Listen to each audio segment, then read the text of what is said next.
দিতে পারবে না, তারপরে যা দেওয়া সম্ভব ম্যাক্সিমাম আমরা দেওয়ার চেষ্টা করবো। এটা আমি আপনাদেরকে কথা দিচ্ছি। আমি গান শুনবেন, এখন আশিকের কাছে মাইক দিয়ে দিব। আমাদের সবার জন্য দোয়া করবেন। সেলিম আসুন, এখন আমাদের বরিশাল লাগবে। একজন সিলেটের সাথে একজন বরিশাল সবসময় লাগে, কারণ বরিশালের বুদ্ধি ছাড়া আপনি সিলেটে চ্যাম্পিয়ন হতে পারবেন না। এই জন্য তারে আমি কইছি রে ভাই, তুই চেয়ারম্যান এটা পরে কর, আগে আমাদের এই জায়গাটারে আমার একটু হেল্প কর। এই জন্য তার জন্য একটা হাততালি দিবেন না, চেয়ারম্যানের এখানে কাজ করতেছে।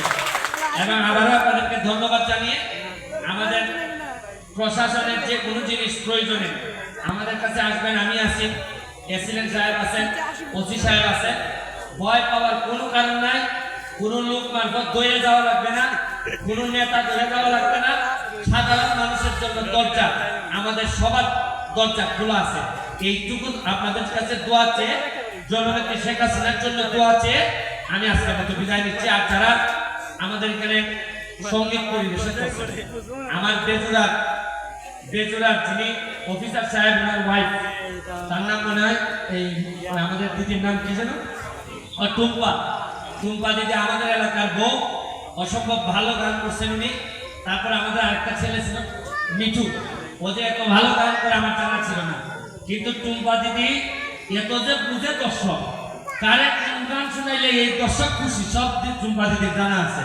এই জন্য টুম্পা দিদির জন্য একটা হাততালি প্লিজ, টুম্পা দিদির জন্য একটা হাততালি। আর আমাদের ওসি সাহেবের এই বাচ্চারা এখানে সহধর্মিনীয় আছেন, তাদের প্রতিও প্রণাম, যে নিজের এলাকা ছেড়ে আমাদের এলাকার মানুষের, তার হাজব্যান্ড সবসময় আমাদের এলাকার মানুষের জন্য দিনে রাতে সবসময় কষ্ট করে যাচ্ছে। এইটার জন্য আমি এমপি হিসাবে সবসময় কৃতজ্ঞ থাকবো। আপনাদের পরিবারের প্রতি কৃতজ্ঞতা রইল। জয় বাংলা, জয় বঙ্গবন্ধু।